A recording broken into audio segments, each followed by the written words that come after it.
Muito bem, estamos aqui mais uma vez para pensar nas coisas do reino dos céus, elevando nosso pensamento até Deus, certamente iluminado pelo Espírito dele, dando graça para entendermos a sua palavra. Muito obrigado pela oportunidade de estarmos juntos aqui.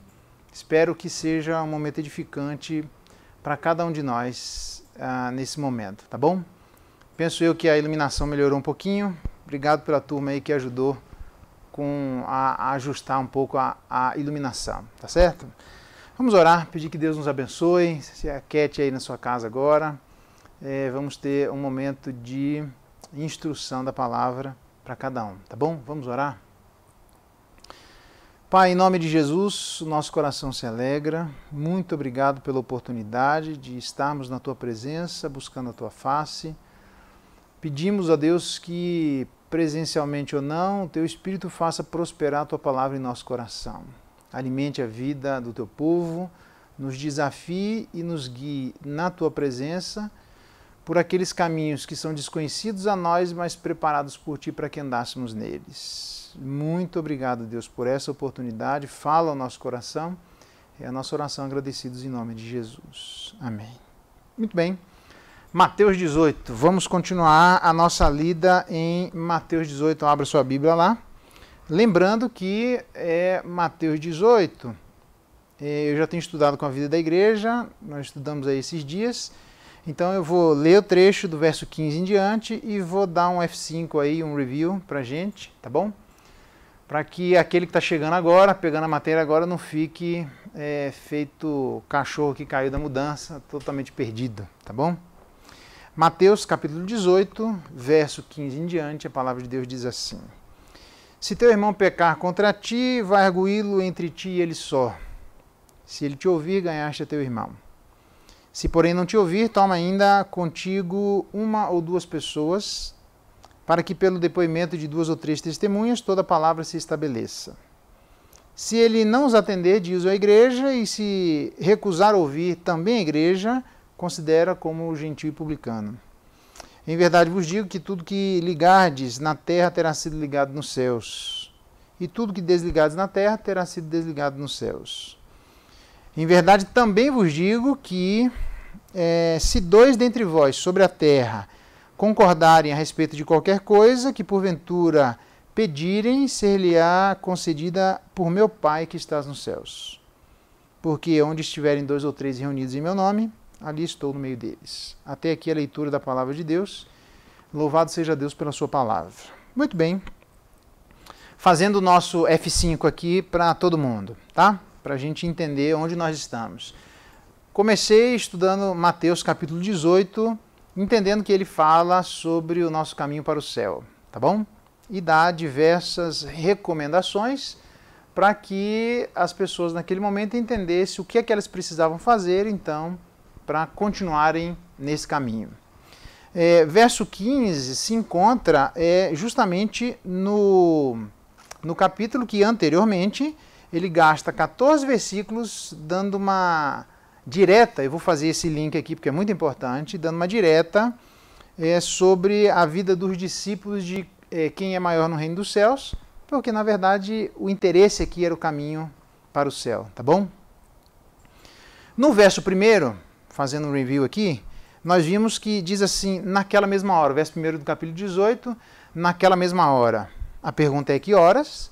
E você sabe que é a hora em que Pedro está literalmente sendo questionado sobre os impostos, se ele deveria pagar imposto ou não.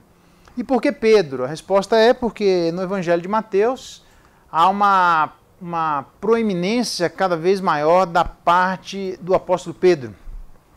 Essa proeminência começa a ser questionada pela vida dos discípulos, porque ele está no Monte da Transfiguração, junto com Tiago e João, Pedro que anda sobre as águas. Pedro experimenta coisas que são absolutamente singulares. Eu disse isso a vez passada, só estou passando aqui para a gente entender o contexto de Mateus 18:15. Entretanto, a despeito da singularidade da vida de Pedro, da importância e da sua prominência progressivamente cada vez maior, Nós temos também Pedro, que ele não está sozinho, ele é repreendido, aparecem dificuldades na vida de Pedro, tá bom? O próprio Jesus Cristo diz que, se não fosse ele, Satanás teria peneirado Pedro e assim por diante. Então a grande pergunta é, se Pedro, que é Pedro, com toda essa proeminência, a despeito das suas dificuldades, será que é ele que é a pessoa mais importante? Então eles se perguntam no verso de Mateus, né? No verso 1, quem é maior no reino dos céus?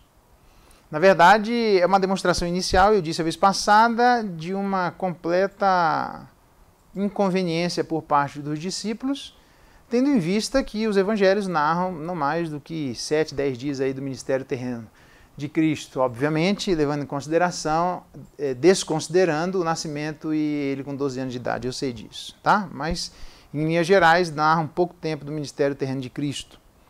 Então, tendo em vista que é um material selecionado, quando você vai selecionar aquilo que já está próximo do grande evento, lembrando que o Novo Testamento ele foi montado em ordem lógica e não em ordem cronológica, lembrando que os evangelhos, por ordem cronológica, deveriam ser praticamente os últimos, e Tiago, que é a carta mais antiga do Novo Testamento, deveria ser a primeira, tá bom? Então a ordem lógica é Jesus Cristo antes de ser crucificado, Atos, o que a igreja fez logo depois da ascensão de Jesus Cristo, as cartas dizendo o que a igreja deve fazer, logo que Jesus Cristo foi assunto aos céus, e Apocalipse demonstrando a igreja vitoriosa. Esse é o caminho, tá bom? A despeito disso, então nós estamos falando aqui próximo da morte de Jesus Cristo, é uma pergunta inconveniente, é uma preocupação inconveniente, há tantas coisas para se preocuparem, demonstrando como é que às vezes eu e você podemos ser, a despeito da nossa liderança, a despeito da nossa proximidade com Deus, a despeito do discipulado que alguém exerça conosco, às vezes a gente pode ser inconveniente. Entretanto, Jesus então começa a demonstrar que o caminho para o reino dos céus tem pelo menos 3 características dos versos 1 a 14. A primeira delas que nós vimos é a característica da simplicidade, e eu disse com detalhes para a igreja as coisas envolvidas nisso, tá bom? A partir do verso 6, qualquer que fizer tropeçar um destes pequeninos que crê em mim, lembrando que os pequeninos citados aqui do verso 1 a 14 são os pequeninos que creem em Jesus Cristo. Eu já disse os detalhes sobre isso, vamos embora caminhar, tá bom? Então, ele disse no verso 6, não só um caminho de simplicidade, mas um caminho de seriedade. Ele fala no verso 7, ai do mundo, quer dizer, se o mundo que é o mundo, que está longe, que está na escuridão, é um mundo que não tem os mandamentos de Deus, os olhos estão cegos, né, pelo Deus desse século, pelo príncipe desse século. Então, se o mundo que é o mundo fizer tropeçar um desses pequeninos, eles vão ter problema, você imagina aqueles que têm maior grau de conhecimento, de iluminação, os olhos já caíram as escamas dos olhos e assim por diante. Então, se o mundo deve botar as barbas de molho para não fazer tropeçar um dos pequeninos que creem em Jesus Cristo, imagina a igreja. Isso com os detalhes eu já falei, tá bom? Então, é um caminho de seriedade, de amputação na própria carne, de abrir mão, né? É um caminho que deve ser levado a sério na radicalidade que o erro se enraiza nos nossos corações e se reflete em ações que, numa boa metáfora, deveria ser amputado um dos nossos partes do corpo, justamente para demonstrar que a gente não deve brincar com o pecado, tá bom? Então, a primeira parte, simplicidade, a segunda parte, seriedade, a terceira parte, no verso 10, não desprezeis a qualquer desses pequeninos. Quais? Os que creem em mim, é óbvio, tá bom? Por que não deve desprezar qualquer um desses pequeninos? Ele fala, por causa dos anjos, eu já expliquei essa situação, e também por causa do Pai, porque não é da vontade do Pai que pereça um só destes pequeninos. E se não é da vontade do Pai que pereça um desses pequeninos, põe as barbas de molho, porque fazer algum deles cair é contra a vontade do Pai e a gente vai ter problema com o nosso Pai, tá bom? Se a gente respeita o nosso Pai terreno, deveríamos respeitar muito mais o nosso Pai celestial. Ditas essas coisas, é nesse contexto de 14 versículos onde ele fala da simplicidade no caminho para os céus, da seriedade no caminho para os céus e da afetividade no caminho para os céus. Beleza? 14 versículos. Só que agora ele entra na questão de se teu irmão pecar contra ti, que é neste contexto. Aliás, de que tipo de pecado está se tratando aqui? É a partir do verso 15, se teu irmão pecar contra ti, provavelmente diz respeito a este pecado de desprezo que ele acabou de mencionar nos versos anteriores. De que pecado ele está se referindo? É óbvio que não é exclusivamente esse pecado, mas também é óbvio que não pode ser retirado esse tipo de pecado, que é o pecado contra o irmão, desprezando a um dos pequeninos que acreditam em Jesus Cristo, que eventualmente seja de nossos irmãos. Então, é neste contexto que as coisas começam a se desenhar a partir do verso 15. Então, a partir do verso 15, ele começa a demonstrar qual deve ser a postura, se nós queremos caminhar para o céu, na mesma toada, na mesma lida. Existem algumas coisas que do verso 15 ao verso 20 são elucidadoras, norteadoras, são pedagógicas à vida de todos nós. A primeira delas, não é só um caminho de simplicidade, seriedade e afetividade, que, diga-se de passagem, ele disse no primeiro, viva como uma criança, depois, cuide-se por causa das crianças, depois proteja as crianças e agora seja disciplinado e corrigido como as crianças. É essa a ideia do raciocínio e da fluidez do raciocínio. Vou repetir. Onde ele fala do caminho da simplicidade, que a gente deveria nos tornar como crianças, senão a gente não entraria no reino dos céus. Então a ideia seria viva como uma criança. Presta atenção ao raciocínio. Depois ele fala da seriedade de amputar os próprios membros, se houver algum problema. Então, cuide-se por causa das crianças. Terceiro, um caminho de afetividade. A gente não deve desprezar por causa dos anjos e por causa do Pai. Proteja as crianças. E aí vem o verso 15, se teu irmão pecar contra ti em relação a este assunto, é óbvio, também levando em consideração outros, seja corrigido como as crianças são corrigidas. Percebe a fluidez que existe no raciocínio? As crianças o tempo todo são uma medida para a vida de cada um de nós, tanto no que diz respeito a viver como elas, tanto no que diz respeito a se cuidar por causa delas, tanto no que diz respeito a proteger a vida delas e agora no que diz respeito a ser corrigido por conta delas, que é o ponto do verso 15 em diante. Então ele começa com clareza já dizendo para a vida de todos nós que o caminho para o reino dos céus e para os céus certamente é um caminho de autodisciplina. Ele falou 14 versículos das preocupações existentes na vida pessoal, para depois haver uma preocupação existente na vida pública. Primeiro em mim, depois nos outros, não é? Então, antes do verso 15, o verso 14, ou os 14 versos anteriores, tá certo? Então, é muito importante lembrar que antes de nós lidarmos com os erros alheios, é preciso lidar com o erro pessoal.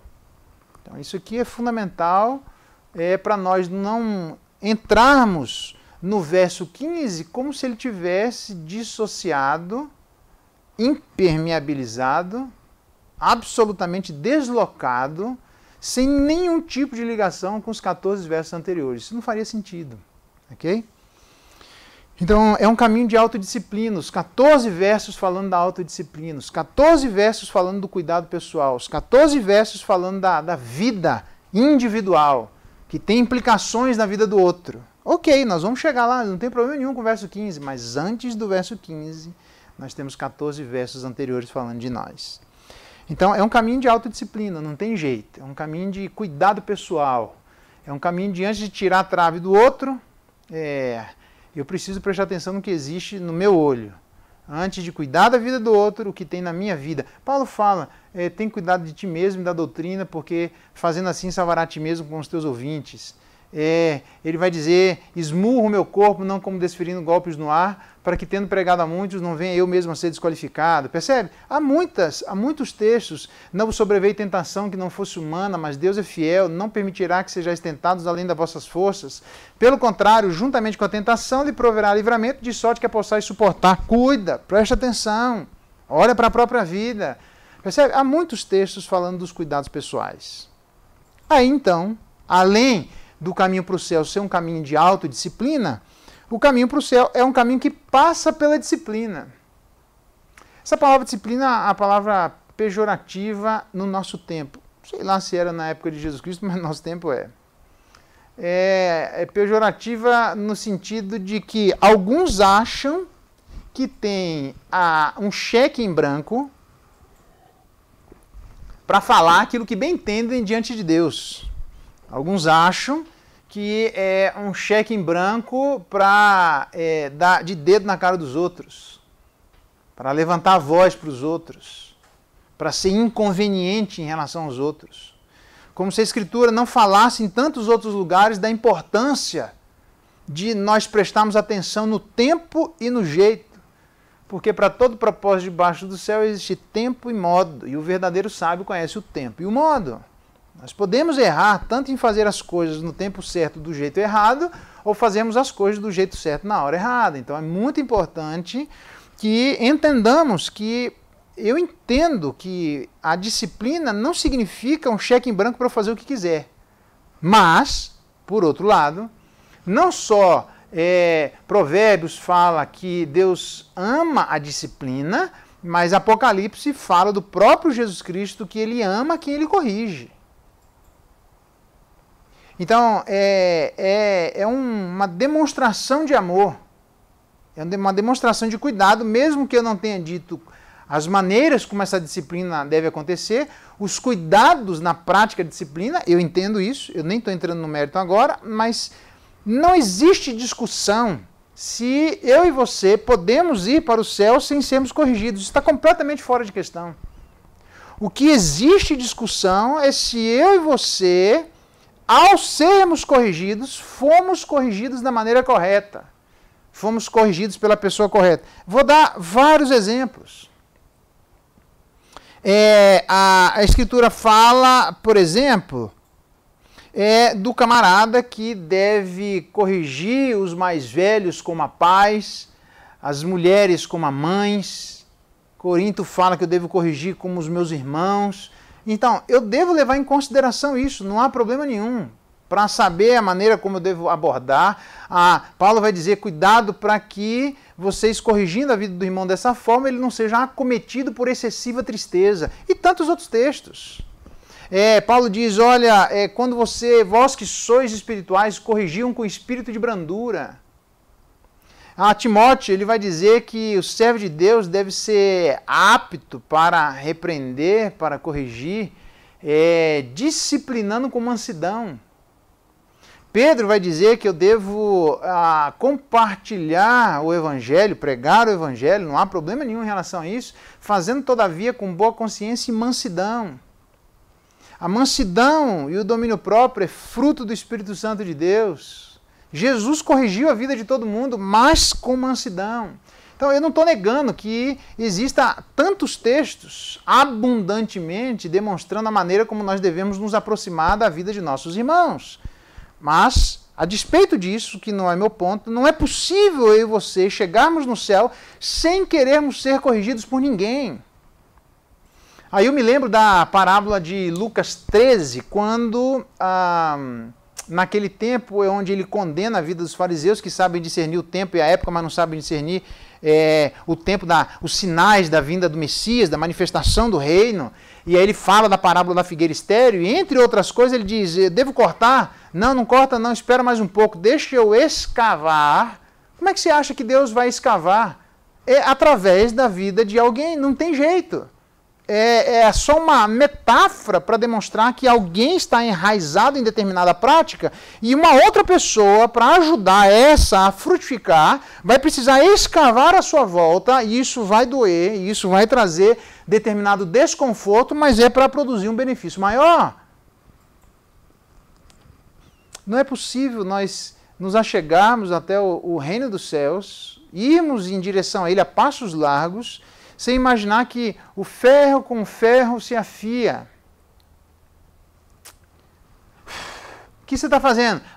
Eu tô afiando a faca, amolando a faca para poder cortar a carne. É assim que faz? Não é, é com lima. Sai faísca.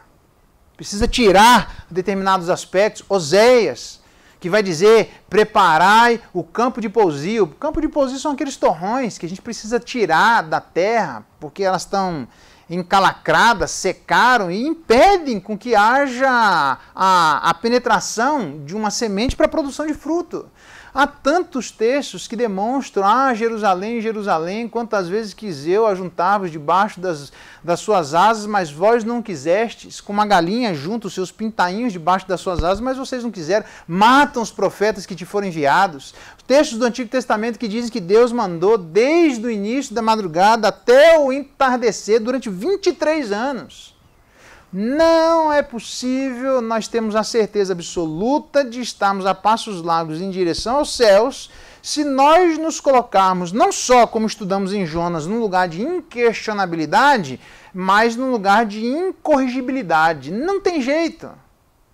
Não se coloque no lugar de incorrigibilidade. Só tem um que é incorrigível, é o nosso Senhor Jesus Cristo, nosso irmão mais velho, porque ele se manifestou na terra, mas sem pecado. Fora dele, todos nós, em maiores ou menores graus, precisaremos ser corrigidos. Aí, Jesus Cristo se manifestou, de acordo com Gálatas, capítulo 1, verso 4, para nos desarraigar, presta atenção na expressão, nos desarraigar desse mundo tenebroso, nos desenraizar. Por quê? Porque os nossos pés estavam fincados. Os nossos pés estavam enraizados, os nossos pés estavam... A gente estava criando raízes em uma terra que não é nossa, num lugar que não é nosso, numa ética que não deveria ser a nossa. Nós devemos tirar esse processo. Deus precisa escavar a nossa volta para desenraizar. E do mesmo jeito que pessoas nos ajudaram a nos enraizar neste lugar, nessa terra, nestes hábitos, nestes pensamentos, nessa maneira de enxergar o mundo, desconsiderando a pessoa de Deus, a existência de Deus, a identidade de Deus, neste caso, Deus também vai usar a vida de pessoas no processo contrário.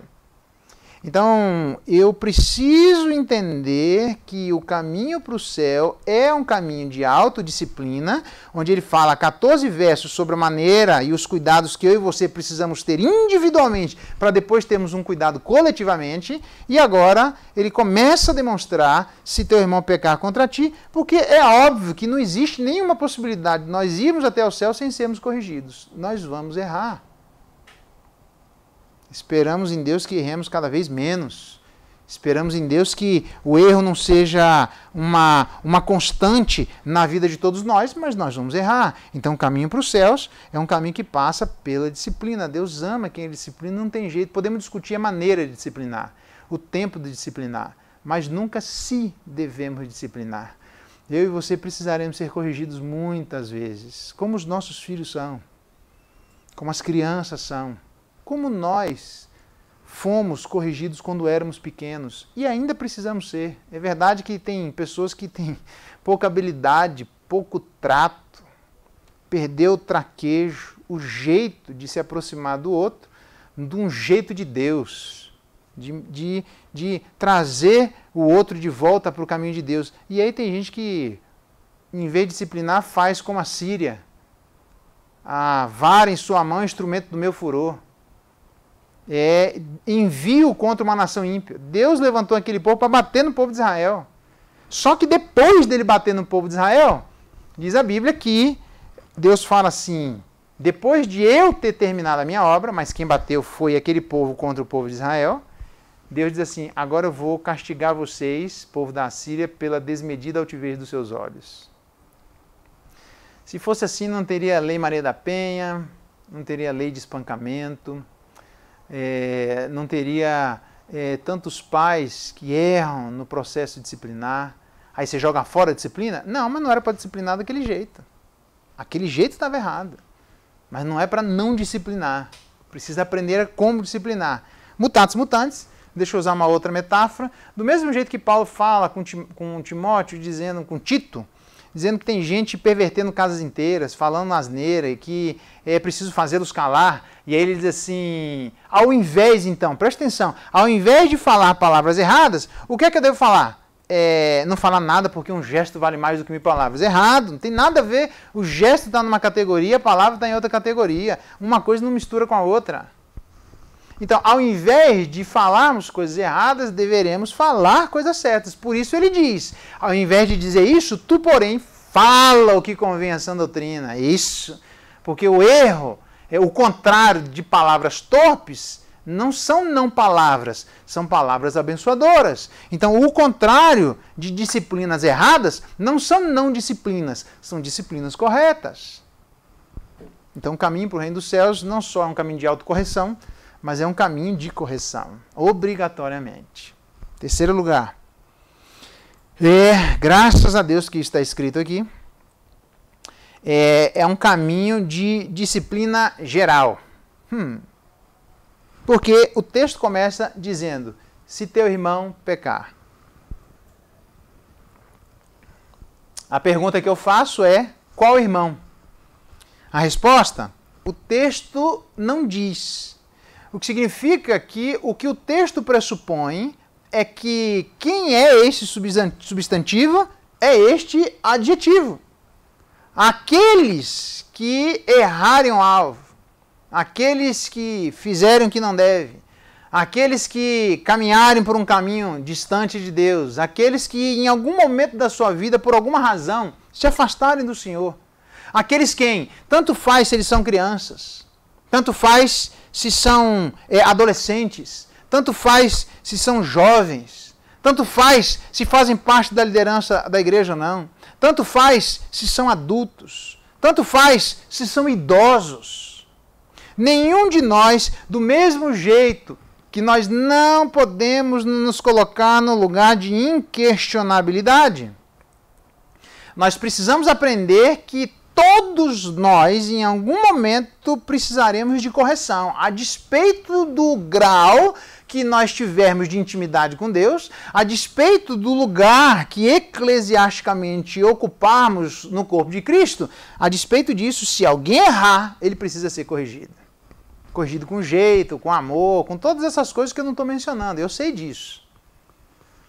Mas as pessoas que precisam ser corrigidas são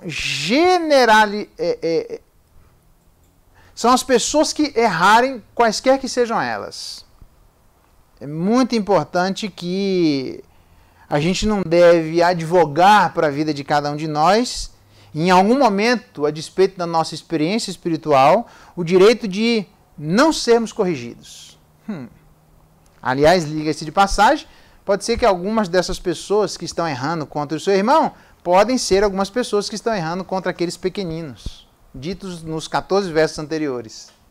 E aí pode ser que seja um adulto errando com eles, uma criança errando com eles, um adolescente errando com eles, pode ser qualquer pessoa. O que significa que quem precisa de correção, que vai ser corrigido, é quem errar o alvo, é quem pecar. Nas minhas andanças por aí, não foi por aqui, a gente percebe, você deve perceber também, a dificuldade que existe em determinado grupo de pessoas de achar que em determinado momento da sua vida, por causa da sua vida pregressa, de ser uma vida boa, de serviço a Deus, de caminhada com Deus, achou que poderia viver de juros espirituais e percebeu que tardiamente, corretamente, percebeu que se afastou de Deus. Mas agora não quer ser corrigido, por quê? Por causa da sua experiência, por causa da sua liderança, por causa do lugar em que ocupa, por causa do seu know-how, por causa da sua influência, por causa da sua importância no meio do povo de Deus, por causa das suas vitórias, por causa das suas contribuições. Isso é um erro. Não é isso que a Bíblia ensina. Então, mesmo que eu deva me aproximar dos mais velhos como pai, e a gente não corrige o nosso pai de qualquer jeito, mesmo que eu deva me aproximar do mais velho como mãe, e ninguém corrige a mãe de qualquer jeito, mesmo que a gente entenda o respeito e o carinho que nós devemos ter com a vida dos outros, levando em consideração a história de vitória, de lutas, de batalhas e de grande contribuição, eu não posso esquecer que quando existe um erro, por amor a ela vai precisar em algum momento ser corrigida. Então, o que o texto ensina é que o caminho para o céu não é só um caminho de autodisciplina, de autocorreção. Não é só o caminho para o céu também, um caminho de correção. Mas é um caminho de correção para todo mundo. Não é um caminho de correção particular. Não é um caminho onde eu vou eleger determinadas pessoas que serão corrigidas e eu passo a risca e eu estou fora do grupo de pessoas que em algum momento precisarão também ser corrigidas. Negativo. É uma questão que todos nós, na eventualidade de sermos essas pessoas que erramos contra o outro, alguém com jeito, com espírito de brandura, como diz Paulo a Timóteo, com mansidão, como diz Paulo aos Coríntios, a gente deve, esmurrando o próprio corpo, a gente deve chegar na vida dessas pessoas e corrigi-las. Porque o processo para o caminho do reino dos céus é necessariamente um caminho de correção geral. Autocorreção, correção, mas correção geral. Todo mundo. Não se coloque nesse lugar de incorrigibilidade. Isso é um péssimo caminho para quem quiser entrar nessa seara, tá bom? Seguindo o nosso texto, é um caminho de autocorreção, é um caminho de correção, é um caminho de correção geral, mas é um caminho de correção para limpeza do coração. Eu falei da parte de quem recebe a correção, que todos nós não podemos nos colocar num lugar de incorrigibilidade, mas porque esta pessoa precisa corrigir esta pessoa. Já que esta foi diretamente afetada se teu irmão pecar contra ti. Aí existe uma discussão se o contra ti existe ou não. Eu vou pressupor que existe, beleza? Existindo ou não existindo vai dar do mesmo jeito. Porque quando alguém erra, todos nós de alguma forma somos afetados, que somos irmãos em Cristo. Porque aquela pessoa acabou trazendo sobre o corpo de Cristo uma imagem que não deveria. E aí a vida de todos os que fazem parte do corpo de Cristo são diretamente afetados. Então, se as pessoas que sabem, todo mundo precisa ser corrigido, idoso, jovem, líder, novo na fé, velho na fé, não importa. Todo mundo precisa ser corrigido, caso precise de correção. Mas por que todo mundo precisa corrigir? Ou alguém que sabe precisa corrigir? Porque se nós não fizermos isso, qual é a razão da correção de nosso irmão, nós que sabemos que o nosso irmão errou? A razão é que pode eventualmente crescer no nosso próprio coração raízes de amargura. Quantos de nós não conhecemos pessoas que sabem de erros de irmãos? Sabem da pisada de bola de irmãos, mas não quiseram ir lá e por conta disso acabaram no próprio coração deixando espaço para que as coisas que foram crescendo, as ervas daninhas que foram se manifestando, servissem de algum tipo de subsídio para um pensamento gentil e vão crescendo na sua mentalidade, tentando justificar um afastamento agora seu que não errou do povo de Deus. Também, para que eu vou lá no meio do povo de Deus? Olha lá, fulano está errado. Quantos de nós não conhecemos de pessoas amargas, pessoas feridas, disseram, olha lá, fulano faz isso, Beltrano, e pode ser que seja tudo certo isso, mas por que ela não foi lá? Porque ela não falou? Porque ela não deu esse passo em direção a outro? Certamente isso foi um problema, porque onde é que Satanás trabalha? Ele trabalha no meio dos desacertos, no meio da dubiedade, no meio da obscuridade, no meio da ignorância ou no meio do conhecimento. Quando a gente sabe de alguém e não faz nada. e não vê ninguém indo em direção ao outro. Não vê alguém ainda que com amor, com jeito, pensando qual é o melhor tempo, pensando qual é a melhor forma de se aproximar da vida do outro para tentar corrigir a vida do outro. Não, não faz. E aquilo ali vira um vulcão. Você quer ver um exemplo bem simples disso? A vida de Judá e Tamar. Um irmão estupra a irmã. Absalão, diz o texto, que ele não gosta daquela situação. O que ele faz? Não fala nada. Não vai lá. Não corrige aquilo que foi absurdo da vida de um irmão estuprando o outro, sexualmente falando. Diz a Bíblia que ele passou 2 anos sem fazer isso. Quieto, calado, silente.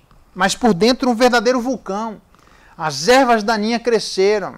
Aquilo ali tomou uma proporção tal que foi inevitável aquele processo que ele deixou crescer no seu próprio coração. Quando ele chega para Davi e diz, Davi, vamos sair, estou com saudade da família. Tudo mentira. Saudade da família, a gente tem um momento junto, vamos dar uma passeada. Não, não posso. Davi dizia com as suas atribuições. Ele diz, então tá, deixa eu levar meu irmão, leva. Diz o texto que com muitos outros argumentos ele tentava persuadir a vida de Davi. Davi disse, não quero. Tudo mentira do coração dele. E aí ele foi, sai com o irmão e mata a vida de seu irmão. Porque exatamente esse é o processo, um processo de morte que cresce dentro de nós. Se eventualmente a gente não faz absolutamente nada para ir corrigir a vida daqueles que precisam ser corrigidos, sabendo das dificuldades cometidas pelos nossos irmãos. Tem jeito para fazer isso. Estou gastando meu tempo para dizer que não é sair dando patada na vida de todo mundo. Tem jeito para fazer isso, tem hora para fazer isso, tem uma maneira certa para fazer isso. Mas não é para não fazer. Não é para se eximir disso. Porque quando a gente não faz, a gente adoece. Quando a gente não faz, a gente não se purifica. Quando a gente não faz porque também existe coisa no nosso coração que a gente sabe que hoje, se a gente for corrigir o coração do nosso irmão, amanhã seremos nós. E as coisas vão crescendo dentro de nós, erroneamente. As coisas que não deveriam crescer, crescem. Então, o que é que acontece? O caminho para o reino dos céus não é um caminho só de autodisciplina, mas também um caminho que passa pela disciplina, mas é um caminho que passa pela disciplina de todo mundo, ou de todos aqueles que erraram, mas a disciplina que também limpa o coração daquele que vai corrigir quem precisa de correção.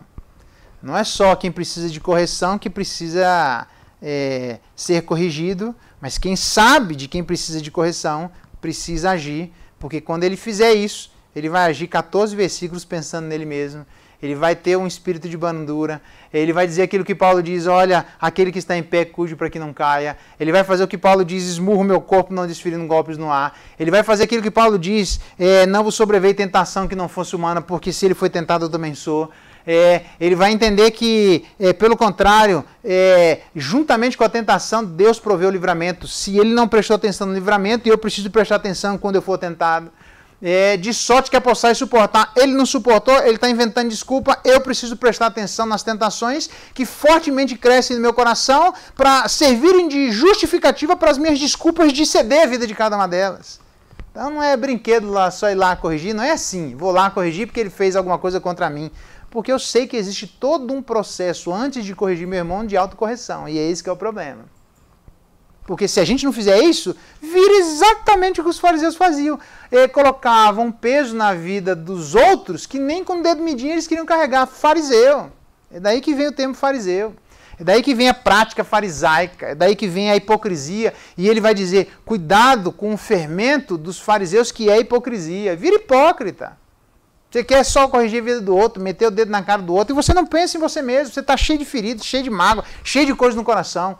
Porque para eu corrigir o outro, eu preciso prestar atenção em mim mesmo. Para eu fazer alguma coisa no outro, eu preciso prestar atenção nas coisas que eu não fiz ainda em mim. Porque hoje é o outro, amanhã sou eu. Então percebe como há um processo daqueles que prestaram atenção corretamente, de eu vou limpar o outro, mas à medida que eu faço isso, eu me obrigo a me limpar. Eu vou corrigir o outro, eu me obrigo a me corrigir. Eu vou ser manso com o outro e eu vou ser manso comigo. Mas eu vou fazer o que precisa no outro e eu vou prestar atenção e fazer aquilo que precisa em mim.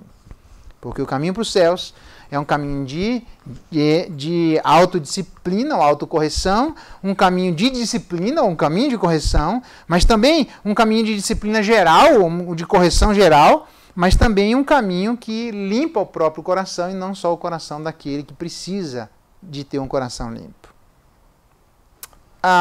Seguindo. Ele também é um caminho de correção particular. Isso é muito bom. Muito bom. Se teu irmão pecar, vai arguí-lo entre ti e ele só. É para ir num lugar particular. E como diz a Bíblia, teu pai que vem em secreto, ele vai te recompensar.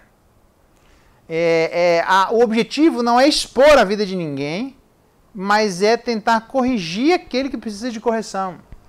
Então, o objetivo não é ganhar status social em cima do outro. Porque esse pode ser facilmente uma intenção e uma motivação do nosso coração.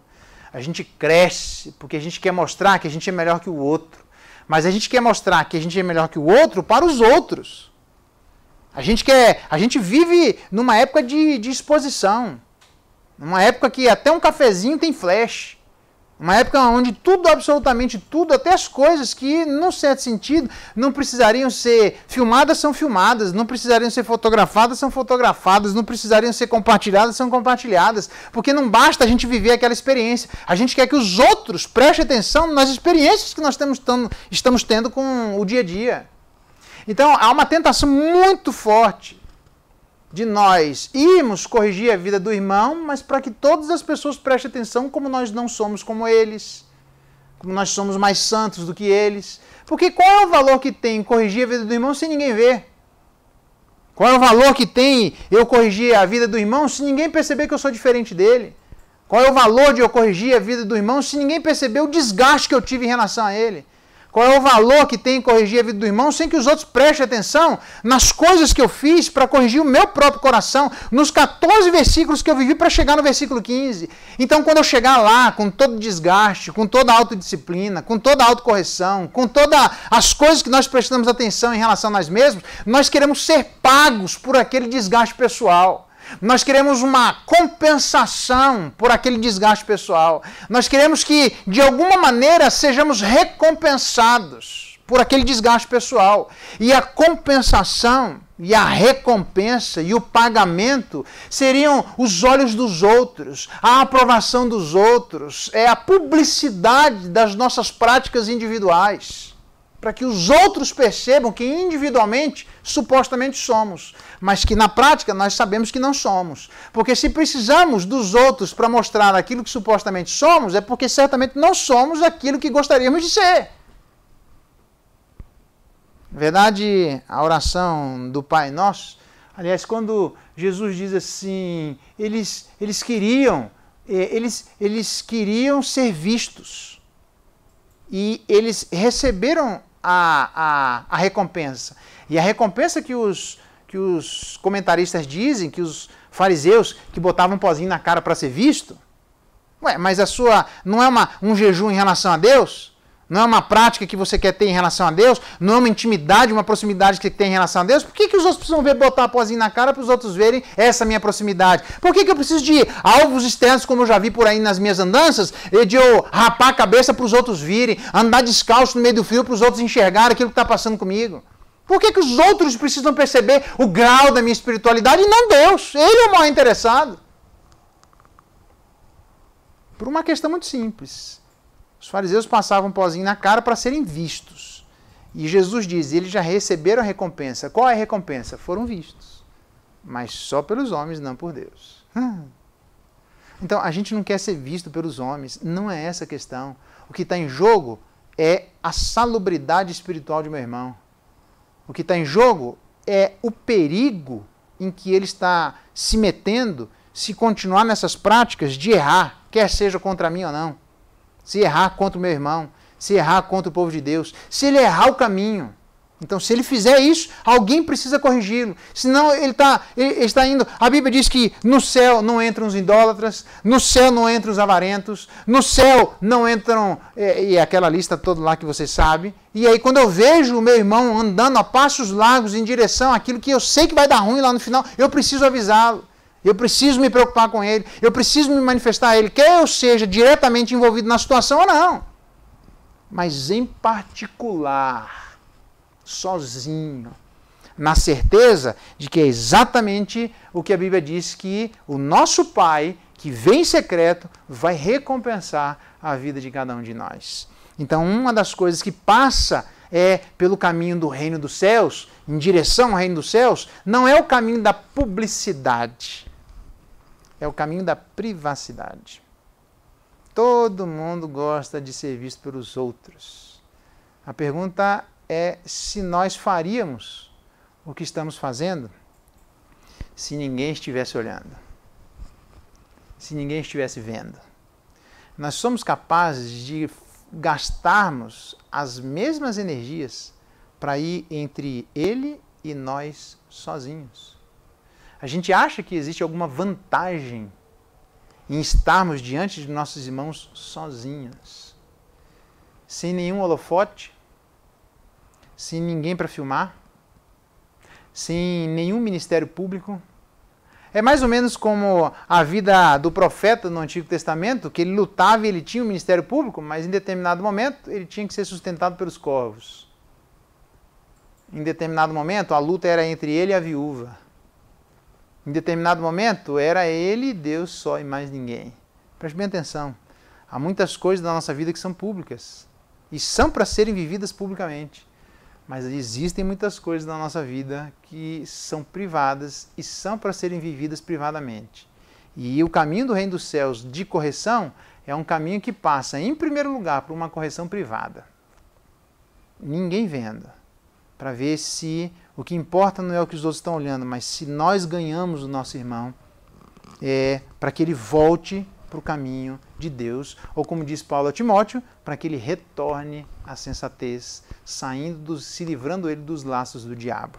Um caminho de disciplina, um caminho de autodisciplina, um caminho de correção, mas um caminho de correção geral, para limpar o próprio coração, na certeza de que essas coisas devem ser feitas, em primeiro lugar, de maneira privada. Mas, continuando, tem bastante coisa, tá vendo, né? Que a gente não pensa quando vai se aproximar desse texto. Só eu quero ir lá e meter o dedo na cara de alguém. Não, menos, ok? Também é um caminho que passa pela disposição em corrigir. Essa é uma questão interessante. Não é só o caminho de autodisciplina, correção geral, para limpar o próprio coração e fazer isso de maneira particular, mas é um caminho que precisa ter disposição para isso. Existem pessoas que não receberam o dom de pregar, de ensinar, de evangelizar e assim por diante. Pode não ter o dom, mas o evangelismo é obrigação de todos nós. Pode não saber pregar, não ter sido chamado para isso, mas compartilhar a palavra é obrigação de todos nós. Então, esse é o ponto. Tem gente que não tem esses dons, mas a Bíblia diz que quem é que deve passar pela correção? Todos nós. Então, precisa haver uma disponibilidade no coração para tal. E eu brinco que, para ir em festa de casamento, a gente põe lá a lista das pessoas que irão participar da festa de casamento, pressupondo que os penetras vão chegar lá, gente que nem foi convidada. Porque quer estar lá no meio da festa, vai lá de bedelho, meteu o bedelho onde não foi chamado. Mas, se for para corrigir a vida do irmão, ninguém quer. Porque traz desgaste, porque eu preciso pensar na própria vida, porque eu tenho que ter uma vida disciplinada, porque eu sei que amanhã pode ser eu. E tem uma série, eu não preciso fazer isso diante dos holofotes, eu preciso prestar atenção na minha exposição pública desnecessária, na exposição pública desnecessária de meu irmão. E para todas essas coisas, eu preciso que haja crescente ativamente na vida de todos nós essa disponibilidade para irmos.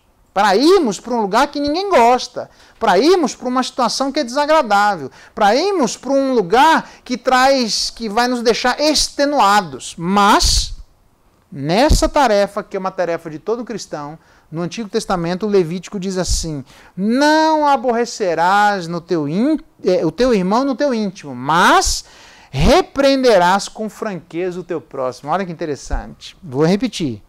É Levítico 19, tá? Não aborrecerás teu irmão no teu íntimo, mas repreenderás com franqueza o teu próximo. O que significa isso? A falta de vontade de corrigir a um cristão que erra é uma forma de aborrecê-lo. Sabe aquele negócio? Não, isso não é comigo.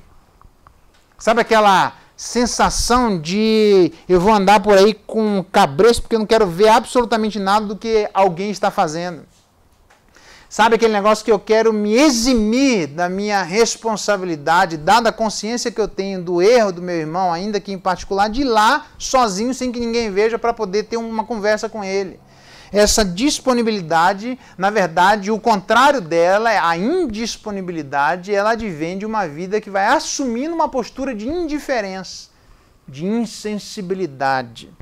Na verdade, o salmista diz assim: não seja como a coruja das ruínas. E a pergunta é, o que a coruja... Você sabe que a coruja tem aquele olhão, né? O que a coruja das ruínas faz? Nada, só fica olhando. A desgraça está feita e ela está lá olhando. Então, não ser como a coruja das ruínas é não se acostumar com a desgraça à nossa volta. É muito fácil. De tanto estímulo errado, de tanta gente errando, de em quando a igreja está tão longe da presença do Criador, fazendo tanta coisa que não deveria, que a gente acaba tomando uma postura da coruja das ruínas. Existe muita coruja das ruínas no nosso tempo. Gente que aprendeu a não ligar mais. Gente que nem quer ligar mais. Gente que quer viver uma vida como se fosse um eremita cristão. Não existe eremita cristão. Pai nosso não é pai meu, é pai nosso. Satisfaz não é a minha necessidade, as nossas necessidades. Nós éramos estranhos numa família, fomos introduzidos numa família. A grande maravilha é que Deus foi misericordioso comigo. E quando eu chego na presença dele, eu descubro que não foi só comigo, é com mais gente. Porque o mundo não gira ao meu redor, não é em torno do meu umbigo. E por conta disso, eu preciso prestar atenção no meu irmão. Eu preciso não ser como a coruja das ruínas. Eu não posso aborrecer o meu irmão no meu íntimo. Cumprimentar, mas lá no coração eu ter raiva. Nutrir coisas que não deveriam. Eu não posso, como diz Pedro, é uma expressão belíssima, que Pedro já diz isso lá atrás. Isso é coisa antiga, irmãos. Não ame o seu irmão fingidamente. Eu fico imaginando como é que se manifestava o amor fingido naquela época. A única amor fingido que nós temos de maneira clara é a vida de Judas, que dizia que tinha uma postura em relação ao Messias, mas na verdade no coração ele nutria outra. Então preste atenção que existe dentro de nós, o que existe no nosso coração, porque senão a gente pode nutrir aquilo que não deveria nutrir dentro de nós. Um caminho de correção, de autocorreção, de correção geral, limpando o coração, fazendo de maneira privada, mas tendo disponibilidade de fazê-lo. Ainda mais, por último, chega, né? Por hoje. 7º lugar, é um caminho também que visa, que tem um objetivo particular. O objetivo não é só, o fazer em particular é só o meio. Mas o objetivo é, se ele te ouvir, ganhaste teu irmão. Então, preste atenção, que o objetivo é ganhar o meu irmão, não é ganhar do meu irmão. Não é ganhar dele, é ganhar a ele.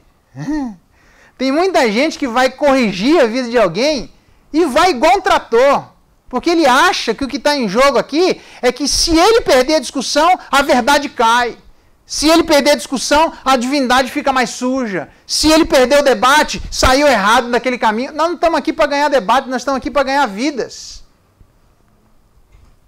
O debate é só um meio. A articulação é só um meio. Nós estamos aqui para trazer de volta aquele que estava se perdendo. Vidas, não argumentos. Jesus morreu não foi por argumentos, foi por vidas, irmãos. Ele podia, em relação a nós, ficar aqui debatendo o tempo todo, e simplesmente passar igual um rolo compressor, porque tudo que ele falaria está certo. Tudo que ele fala está correto. Nós certamente iríamos perder. Então, o ponto não é esse. O ponto é que ele veio ganhar a gente. E às vezes ele ganha a gente e a gente não está como alguém que parece que foi ganho. Às vezes a gente anda longe de Deus. Às vezes a gente fala como Paulo, quem me livrará do corpo dessa morte? O que eu quero fazer eu não faço, e o que eu não quero eu acabo fazendo. Às vezes a gente não é tão santo quanto gostaria e mais ímpio do que nós imaginamos. Às vezes ainda a pureza não se estabeleceu na nossa vida e nem por isso ele deixa de se aproximar de nós, não do argumento, de nós, irmãos. Na verdade, Provérbios diz assim: o fruto do justo é árvore de vida, e o que ganha almas é sábio. O fruto do justo é árvore de vida, mas o que ganha almas é sábio. Você está aqui para ganhar argumentos ou almas, irmãos? O termo utilizado para ganhar, ele tem, presta atenção, foi lá e ganhou o seu irmão. O termo utilizado para ganhar se refere a um lucro econômico. Eu já vi muita gente ganhar debates enormes, irmãos. E perderam totalmente as pessoas pelas quais eles ganharam os debates. Porque eles não estavam lá pensando em ganhar elas. Eles estavam indo lá querendo ganhar delas. Isso é vaidade. Ganhar tem a ver com uma palavra que tem a ver com lucro econômico. E aqui se refere a recuperar algo que estava perdido. O que é que estava se perdendo que nós ganhamos com essa correção? Presta atenção. Pode ser a relação quebrada do meu irmão com Cristo, ou com nosso Pai, ou a relação quebrada do nosso irmão com a gente. Então eu pergunto para você, ou pode ser as duas coisas. Quando nós ganhamos a ele e não dele, o que é que nós ganhamos que estava se perdendo? Esse irmão consegue agora se relacionar com o pai, já que antes ele estava se relacionando menos, cada vez para mais longe. Ele consegue se relacionar com Cristo, já que antes ele não estava se relacionando com Cristo. Ele consegue se relacionar conosco. Ganhamos a nosso irmão para nós. Não em relação ao nosso Deus, não em relação ao nosso Pai, mas para o nosso círculo, para o nosso ambiente, para a nossa ambiência. Nós trouxemos de volta esse irmão que estava longe de nós. Porque eu vejo pessoas que ganham debates. Eu vejo pessoas que, se o irmão pecar, vai lá arguir. Mas se esquece que o objetivo final é ganhar. Ganhar significa que é trazer alguma coisa de lucro. Lucro em relação ao Pai e lucro em relação a nós. Tem gente que está ganhando, mas está tendo prejuízo, irmão. Tem gente que está ganhando, mas as relações não são consertadas. As relações não são reaproximadas. As relações não são reajustadas. Porque nós passamos como um rolo compressor por cima dos outros. E nós se esquecemos que o objetivo é nós estarmos juntos com os outros. Trazendo esse irmão de volta para o nosso irmão mais velho. Mas trazendo esse irmão para os nossos irmãos mais novos. Um ganho em relação ao Pai, mas um ganho em relação ao corpo de Cristo. A cabeça precisa ganhar e o corpo também. Deixa eu perguntar para você, quando você corrige a vida de alguém, quem é que ganhou nessa história? Ou o que é que se ganhou nessa história? Ou eu ouço um monte de gente falar assim, eu fui lá e falei, pastor, ó, deixar lá, meti o dedo na cara para ele aprender que não é assim. Comigo é assim, risquei a peixeira por baixo lá, falei tudo que tinha que falar, ele ouviu, pastor. Se ele vai obedecer ou não, se ele vai, não quero nem saber, mas que ele ouviu, ele ouviu. E o camarada acha que isso é o que está escrito aqui. Não é, irmão. Eu sei que tem uma postura em relação ao outro, mas tem gente que tem essa postura e ainda assim não é reintroduzido nas relações. Tem gente que se arrepende, mas ainda assim ele não é reaproximado de quem estava longe. Tem gente que se humilha diante do outro, mas ainda assim as pessoas não ganham novamente um irmão que estava perdido. Nós precisamos aprender a ganhar, mas precisamos aprender a saber exatamente o que é que nós estamos ganhando. Nós precisamos ter lucro, mas precisamos aprender exatamente sobre o que é o nosso lucro. Então, as correções significam que, se nós entendemos isso, o lucro vai ser de relações cada vez mais enriquecidas, de um corpo cada vez mais enriquecido, de um corpo cada vez mais robusto, de pessoas que não se falavam e agora se falam, pessoas que não andavam juntas e agora andam, do mesmo jeito que o nosso Pai faz em relação a nós. A gente estava longe e Ele chamou a gente para perto. A gente não falava com Ele e Ele agora fala com a gente. A gente falava mal dele e ainda assim Ele aproxima a gente. E a gente queria distância dele. E Ele foi, de acordo com Cristo, preparar lugar para a gente morar com Ele. Eu não sei exatamente o que as pessoas estão ganhando. Porque eu sinceramente acho que a gente está querendo ganhar dele e não a ele. Que Deus dê graça sobre a vida de cada um. Há muitas coisas, calma que a gente ainda vai andar. A gente viu 7 pelo menos. Há muitas coisas aqui para prestarmos atenção no caminho para o céu. Porque o caminho para o céu ele é de correção, de autocorreção. Correção de todo mundo que precisar de correção. Correção para limpar o próprio coração. Correção que precisa de disposição. Uma correção que precisa para poder ganhar a vida de meu irmão. Correção que precisa passar pela correção. Que Deus dê graça, nos ajude nisso. Vamos orar, pedir a bênção de Deus sobre nós, para que estas coisas se manifestem na minha vida e todos nós possamos, como diz o texto, quem sabe, sermos pessoas enriquecidas porque a gente está ganhando muito. Tá bom? Vamos orar? Pai bendito, obrigado pela Tua palavra. Ela traz ensinos tão preciosos à vida de cada um de nós. Nos ajuda que cada uma destas coisas possa ser lembrada, vivida e experimentada por cada um de nós, para que possamos ganhar os nossos irmãos, ganhar aqueles que estão longe para que fiquem perto, para que as relações sejam restabelecidas, para que o corpo de Cristo seja restabelecido, seja restaurado e haja refrigério no nosso meio. Seja conosco nesse processo e, ó Espírito Santo de Deus, se estivermos longe disso, que o Senhor nos ajude a ficarmos perto disso, para que todos esses efeitos se façam notórios na vida do seu povo. É a nossa oração e a nossa gratidão hoje, em nome de Jesus. Amém. Deus abençoe, graça e paz. Nos encontramos para frente, continuando a meditar sobre Mateus 18. Um grande abraço. Até o nosso próximo momento. Tchau.